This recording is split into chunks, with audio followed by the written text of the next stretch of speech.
Juhi ma'am, first of all how are you? Welcome back. काफ़ी समय से आप हम ऐसे ढूंढ रहे थे, कहाँ थी आप और क्या कर रही है। सोशल मीडिया में कहीं ना कहीं आप जुड़ी हुई है ऑडियंस से, बट क्या कर रही हैं अभी लाइफ में और क्या चल रहा है? सी ये मेरी फैमिली का सीज़न 2 ऐसे बहुत लंबे वक्त पहले नहीं आया था, बट हाँ तकरीबन 1 साल हो गया है, क्योंकि लास्ट ईयर मई में रिलीज़ हुआ था और उसके बाद इस सीज़न की शूटिंग भी थी, तो I was busy with that and social media definitely keeps me busy, but I have to strike a balance between work and personal life. तो मैं अपनी बेटी के साथ भी बिजी थी, थोड़ा ट्रैवल भी किया and also I was shooting for this. Yes, it is मतलब आ गया है, रिलीज़ भी हो गया है। जिस काम में आप बिज़ी थी, फाइनली ऑडियंस को पता चल गया कि कुछ तो आप लेके आ ही रही है।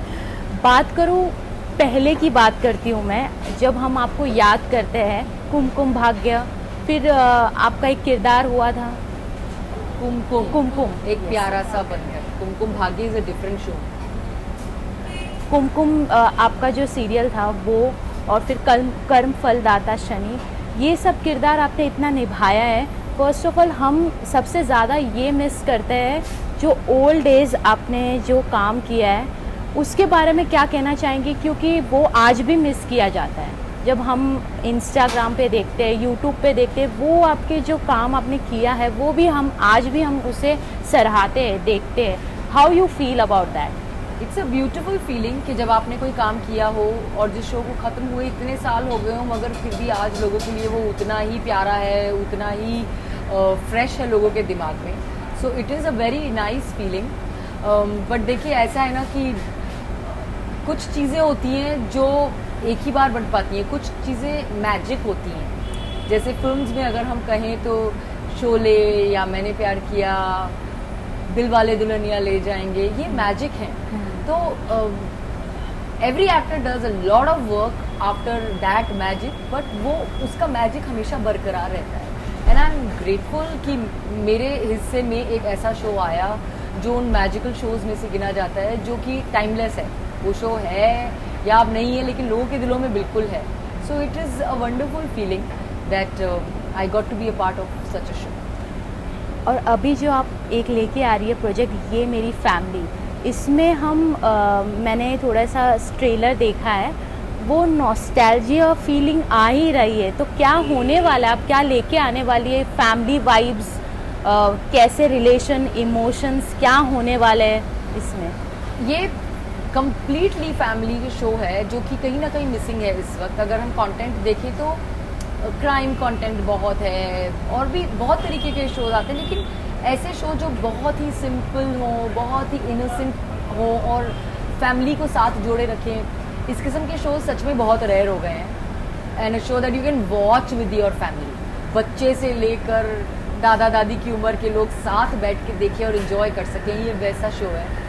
और आपको अपने परिवार से और प्यार करवाएगा, आपको उनकी वैल्यू और करवाएगा।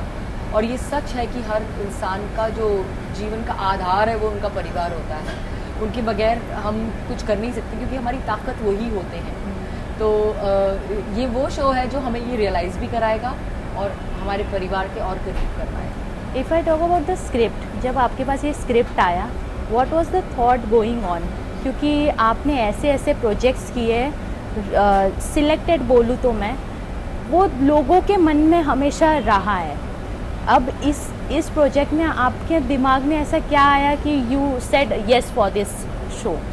सबसे पहले तो it's a very clean family oriented show. मैंने जो भी काम किया है आज तक वो ऐसा ही किया है कि मैं अपने परिवार के साथ बैठ के देख सकूं। और इस शो की जो स्टोरी लाइन है वो इतनी सिंपल है, लेकिन फिर भी इतनी हार्ट टचिंग है। इतना होलसम शो है, उसे लोगों तक पहुंचाने के लिए या उसे पॉपुलर बनाने के लिए ज़बरदस्ती के जैज़ नहीं ऐड किए गए। उसमें अननेसेसरी न ड्रामा है, न ट्विस्ट्स हैं, न टर्न्स हैं, न कुछ भी आउट ऑफ द बॉक्स करने की कोशिश की गई है। और वही उसको आउट ऑफ द बॉक्स बनाता है, वही उसको स्पेशल बनाता है। क्योंकि इतने कंटेंट की भीड़ में जहाँ अपने आप को प्रूव करने की ज़रूरत होती है हर शो, हर सीरीज़ को, वहाँ एक ऐसा शो है जो जिसे देखकर ऐसा लगता है कि वो शो को अपने आप में सिक्योरिटी है अपने आप से। इससे पता है कि जाइए आप कहाँ जाएंगे, हाँ। ये नज़र लौट के फिर आएगी वाला हाँ। केस है कि ये वो जोन है जहाँ लोग कंफर्ट महसूस करते हैं। तो करते समय भी बहुत अच्छा लगा और ये मालूम था कि ये लोगों के दिलों को छूने वाला सब्जेक्ट है, तो जितना मुझे परफॉर्म करने में मज़ा आएगा उतना ही लोगों को देखने में। अगर बात करूँ 90s एरा की, आपने वो चेंज देखा है, जनरेशन में वो चेंज देखा है as you are working from OTT को आप किस तरीके से देखती है? क्योंकि अभी काफ़ी डिफरेंस थॉट आ गए, इतना कंपटीशन हो गया हर एक फील्ड में। सोशल मीडिया एक ऐसा प्लेटफॉर्म है जहाँ से काफ़ी लोग निकल के आ रहे हैं फॉर रिलेटेड टू एक्टिंग। ऐसा भी कहा जाता है कि टीवी को ज़्यादा चांस नहीं मिलता है OTT प्लेटफॉर्म्स के लिए। How do you see that the generation gap and changes about OTT? In fact मैं तो इसे बहुत पॉजिटिवली देखती हूँ कि OTT का जो ये स्पेस है, ये इस वक्त जो एरा चल रहा है ना, ये एक्टर्स के लिए बेस्ट टाइम है। क्योंकि पहले ये लिमिटेशन होती थी कि हीरोइन है तो 20 साल की ही होगी, हीरो है तो 6 पैक्स होने बहुत ज़रूरी हैं, you have to look a certain way to play the main lead, you have to be in a certain age to play the main lead. लेकिन अब ऐसा कुछ नहीं है। अब वो सारे बार्स हट गए हैं, वो सारी लाइंस धुंधली हो गई हैं। अब कैरेक्टर इम्पॉर्टेंट है, आपका लुक कितना सिंपल है उससे फ़र्क नहीं पड़ता है, आप कितने गुड लुकिंग है कि आप कितने अनकन्वेंशनल लुकिंग है उससे फ़र्क नहीं पड़ता है। सो ये वो टाइम है जहाँ एक एक्टर अपना लोहा मनवा सकता है। जिस एक्टर में कला है, जो निपुण है अपनी कला में, ये उसके लिए बेस्ट टाइम है to experiment with different kind of roles, looks, everything. So मैं तो इस टाइम को बहुत ही बढ़िया टाइम मानती हूँ, व्यूअर्स के लिए भी और एक्टर्स के लिए भी। और जहाँ तक बात टीवी की है, तो टीवी की अपनी सेट ऑडियंस है और वो कहीं नहीं जा रही है। अगर ऐसा होता तो अनुपमा जैसे शोज़ इतने सुपरहिट नहीं होते आज के टाइम में, या इतना प्यार नहीं मिल रहा होता उन एक्टर्स और कैरेक्टर्स को। सो आई फील किसी भी मीडियम को किसी मीडियम से कम्पीट करने की ज़रूरत नहीं है। हर किसी की अपनी जगह है और अपनी ऑडियंस है। If I talk about your liking, what do you like in OTT watching? क्योंकि इतने सारे जॉनर्स है, डिफरेंट लैंग्वेज है, डॉक्यूमेंट्री बनती है, बायोग्राफी बनती है, कुछ ऐसे स्टोरीज़ बनते हैं, सब पिछले ज़माने के भी सारे प्लेटफॉर्म्स मतलब एक ही प्लेटफॉर्म से हम ऐप में देख रहे हैं। आप क्या पसंद करती है देखना? मुझे मैं ना ऐसे कोई फिक्स जॉनर नहीं है मेरा कि मुझे तो यही पसंद है।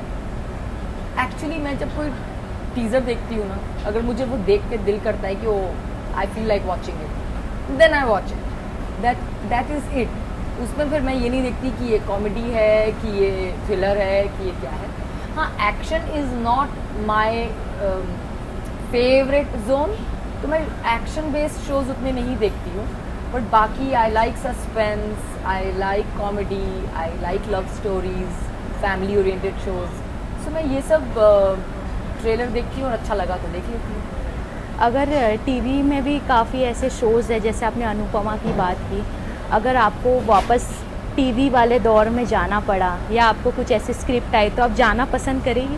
सबसे पहले तो मैं इस बात को ऐसा बिल्कुल ही नहीं देखती कि अगर मुझे वापस टीवी में जाना पड़ा, ये दो शब्द जो हैं ये अप्लाई नहीं होते। एक तो वापस, क्योंकि मैंने टीवी छोड़ा नहीं है, मैंने सिर्फ अपना होराइजन बड़ा किया है कि अब मैं OTT भी करती हूँ। और पड़ा वाली ऐसी चीज़ ही नहीं है, बिकॉज मैं टेलीविज़न को बिल्कुल भी किसी भी और मीडियम से कम नहीं मानती हूँ। टेलीविज़न मेरा घर है और वो जगह है जिसने मुझे वो स्टैंडिंग दी है जहाँ आज मैं हूँ।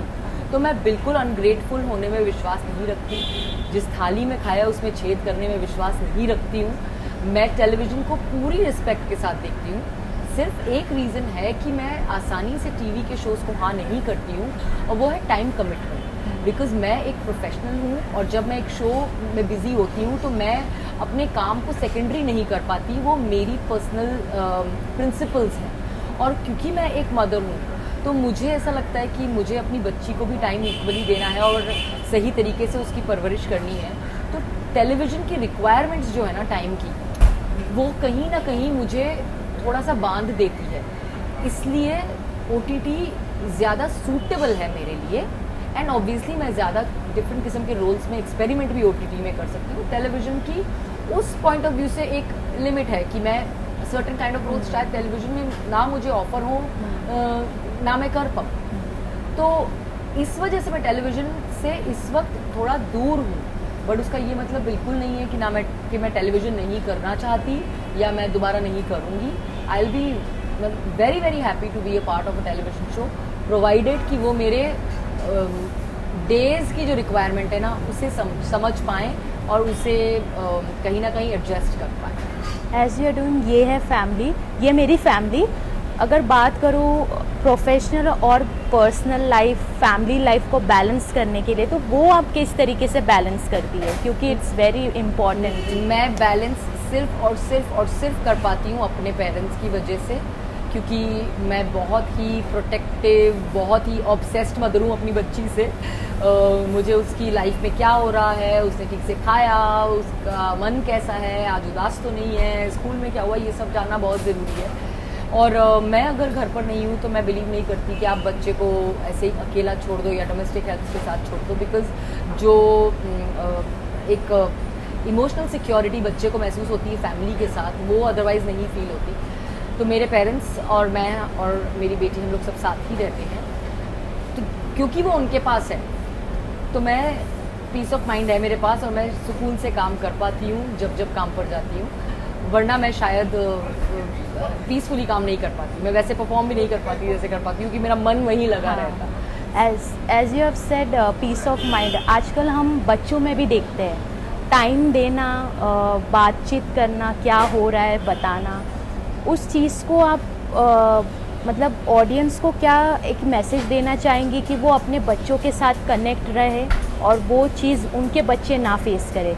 एज यू आर मदर, तो आपको ये चीज़ एक्सपीरियंस अच्छी तरीके से है, तो हाउ डू यू हैंडल? मुझे ऐसा लगता है कि अपने बच्चों से उनके मन में क्या चल रहा है ये जानना बहुत ज़रूरी है। हम बड़े हैं, हम बोल के बता पाते हैं, एक्सप्रेस कर लेते हैं, बच्चों को आसानी से एक्सप्रेस करना नहीं आता।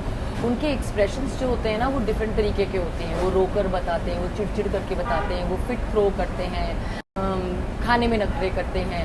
तो आपको समझना पड़ता है कि स्कूल में कुछ हुआ है, किसी बात से अपसेट हो, किसी फ्रेंड ने कुछ कहा, क्योंकि बुरा तो हम जब पैदा हुए हैं तब से लेकर समझ में आता है कि अगर कोई चीज़ हमें अच्छी नहीं लगती, लेकिन उसे अगर एक्सप्रेस नहीं कर पाएँ तो फिर वो हमें हमारे बिहेवियर में दिखने लगती है। So I feel that parents should be on regular basis involved with their kids, talk to them about life, talk to them about what they are feeling, so that अगर कोई confusion है या कहीं उन्हें लग रहा है कि बच्चा गलत सोच रहा है तो वो उसे सही दिशा दिखा सके। अगर कोई नेगेटिव थॉट मन में है तो उसे पॉजिटिव टर्न कर सके। सो क्वालिटी टाइम अपने बच्चे के साथ बिताना बहुत ज़रूरी है, और वो क्वालिटी टाइम जो है वो गैजेट्स के साथ कभी नहीं आ सकता। और ये मेरी फैमिली में ब्यूटी है, क्योंकि वो टाइम था जब गैजेट्स नहीं थे, तो हम इंसान आपस में साथ बैठ के टाइम बिताते थे। And I like doing that with my daughter. हम कैरम खेलते हैं, मैं और मेरे पेरेंट्स, मेरी बेटी, हम चारों मिलके कैरम खेलते हैं। हम और भी गेम्स साथ में खेलते हैं। So we do make sure that we spend family quality time together, so that child feels connected and included in everything. As you have started a podcast also, how is that experience? Taking a baby steps is very important. You are taking that. How is your experience on podcast? It was such a wonderful and overwhelming experience. ये thought दिमाग में बहुत time से था कि I want to reach out and tell somewhere give some kind of inspiration to my viewers. Because बहुत से लोग मुझ तक थ्रू DMs एंड कॉमेंट्स ये बात बोलते थे कि they look up to me, they get inspiration seeing my never breaking spirit. कोई भी डिफ़िकल्टीज आई लाइफ में, लेकिन they didn't see me going down the drains and they saw that I tackled it. ऐसा नहीं है कि रॉक बॉटम हिट नहीं किया इमोशनली, इट्स ओनली ह्यूमन। अगर आप अपने लाइफ के उतार चढ़ाव में इमोशनली लो फील ना करें तो फिर आप इंसान ही नहीं है, कि आप फिर मशीन बन गए।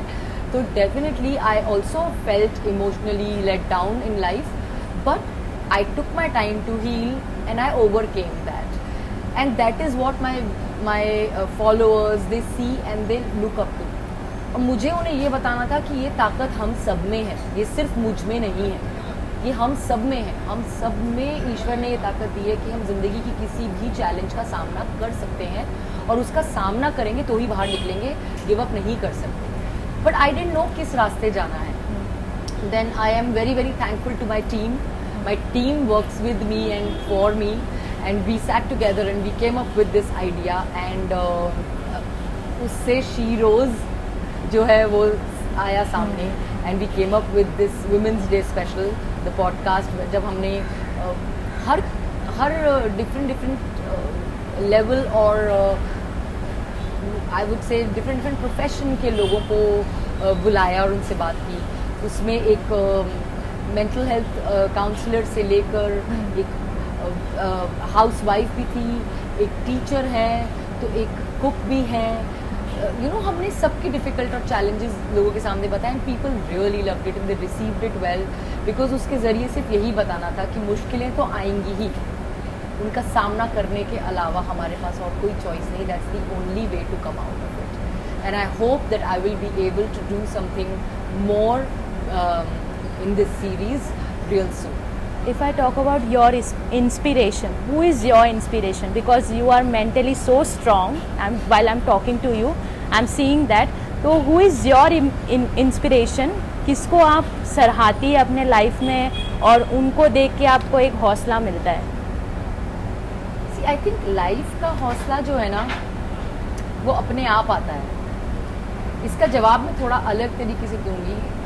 मेरे लिए ना इंस्पिरेशन के साथ साथ मेरी ताकत मेरे पेरेंट्स हैं और मेरी बेटी है। वो मेरी वीकनेस भी है और मेरी सबसे बड़ी स्ट्रेंथ भी है। तो अगर मैं मेंटली स्ट्रांग हूँ वो इसलिए क्योंकि मेरे पेरेंट्स इतने स्ट्रांग हैं कि उन्होंने अपनी बेटी को ऐसा स्ट्रांगली पकड़ के रखा उस दौर में जिस दौर में मैं सबसे ज़्यादा इमोशनली वीक थी। और अगर मुझे पेरेंट्स का सपोर्ट नहीं होता और मुझे ये फीलिंग नहीं होती that they are with me, मैं शायद नहीं उतने अच्छे से फेस कर पाती या मुझे नहीं पता मैं कितना टाइम लेती उससे बाहर निकलने में। तो उन्होंने एक स्ट्रॉन्ग लड़की, एक स्ट्रॉन्ग बेटी को बड़ा किया है क्योंकि बचपन से उन्होंने मुझे यही विश्वास दिलाया कि अपने आप में विश्वास रखो, you can do anything and everything. And मुझे हमेशा ये याद दिलाया कि हम तुम्हारे साथ हैं, तुम्हारे फेलियर्स में भी, तुम्हारी सक्सेसेस में भी। और वो जो स्ट्रेंथ है ना वो आपको मेंटली स्ट्रांग बनाती है। तो अगर मेरी स्ट्रेंथ और मेरी इंस्पिरेशन कोई है तो वो मेरे पेरेंट्स हैं और मेरी बेटी है क्योंकि वो बच्ची ने मुझे हील किया है और मुझे जीवन में नेवर गिव अप जो एटीट्यूड है वो उसी की वजह से मिला है। Because I look at her and I say that I can't break because I know that my child is watching me. So your child is your strength. सिर्फ पेरेंट्स ही अपने बच्चे की स्ट्रेंथ नहीं होते हैं। सो मेरी इंस्पिरेशन मेरे अपने घर में, मेरी अपनी फैमिली में मेरे पेरेंट्स और मेरी बच्ची है जिन्होंने मुझे इंस्पायर किया कि आपको स्ट्रॉन्ग रहना है no matter what you face in life. And that is how and that is why maybe you see a strong woman sitting in front of you. Ma'am आपने कर्म फल दाता शनि किया है। हाँ, मतलब आप कर्मा में कितना बिलीव रखती है? 110%, मे बी 200% और मे बी मोर। मैं टोटली बिलीव करती हूँ कर्मा में। हाउ मेनी एपिसोड ये मेरी फैमिली लेके आ रही है इस बार सीजन 3 में? ये मेरी फैमिली का सीजन 3 में भी 5 एपिसोड्स हैं जैसे सीजन 2 में थे। What? I would want to complete your that question because कर्मा एक ऐसी चीज़ है जो जिससे आप बच ही नहीं सकते। अगर आपके पास पलटकर इस जन्म में नहीं अगले 4 जन्म बाद भी आएगा तो नो प्रॉब्लम, लेकिन अपने आप को आईने में तो इसी जन्म में देखना है। तो अगर आपने किसी के साथ गलत किया है, बुरा किया है, धोखा दिया है, झूठ बोले हैं, वो कहीं ना कहीं पलट के किसी न किसी दिन तो आपको आईने में बोलेंगे कि क्या किया। तो कर्मा के साथ साथ एक ऑल्टर ईगो भी होता है। अगर हम अपने ज़मीर को ज़िंदा रखना चाहते हैं तो हमें कर्मा में बिलीव रखना पड़ेगा क्योंकि हम जब कर्मा में बिलीव रखते हैं तो ही हम जानकर कभी किसी के साथ कुछ गलत नहीं करते क्योंकि हमें ये पता है कि एक ना एक दिन लौट कर हमारे पास आना है। इसलिए अगर आपके कर्म अच्छे हैं तो आप के साथ कोई कितना ही बुरा भी करने की कोशिश क्यों ना कर ले, अल्टीमेटली आपके साथ सही और अच्छा ही होगा। If I talk about after ये मेरी फैमिली, कुछ ऐसे पाइपलाइंस है जो आप हमेशा सरप्राइज की तरह लेके आएगी? Yes, yes, there is something that is going to come out very soon, and it's something very special, and I'm hoping that people will love it. Ma'am last message to fans and audience, किस तरीके से आपको और नज़र आएंगी आप, और किस अंदाज में आप उन्हें आगे भी इंटरटेन करते रहेंगी? पहले तो थैंक यू बोलना चाहती हूँ, इतना प्यार दिया है आपने ये मेरी फैमिली सीज़न 2 को। सीज़न 3 आज ही स्ट्रीम हुआ है, प्लीज़ ये मेरी फैमिली सीज़न 3 देखिए। It's such a beautiful wholesome show, आपको अपनी फैमिली के साथ देखने में बहुत मज़ा आएगा, एंड आई रियली होप कि आपने जितना प्यार सीज़न 2 को दिया 3 को उससे भी ज़्यादा देंगे, ताकि हम और आगे बढ़ सकें इस सीरीज़ में, और होपफुली और भी सीजन ला सकें आगे। इसके अलावा भी आप मुझे किसी और शो में बहुत जल्दी देखेंगे, एंड एक टोटली डिफरेंट अवतार में। सो आई होप कि आपको भी बहुत पसंद आए। Thank you so much ma'am, thank you so much.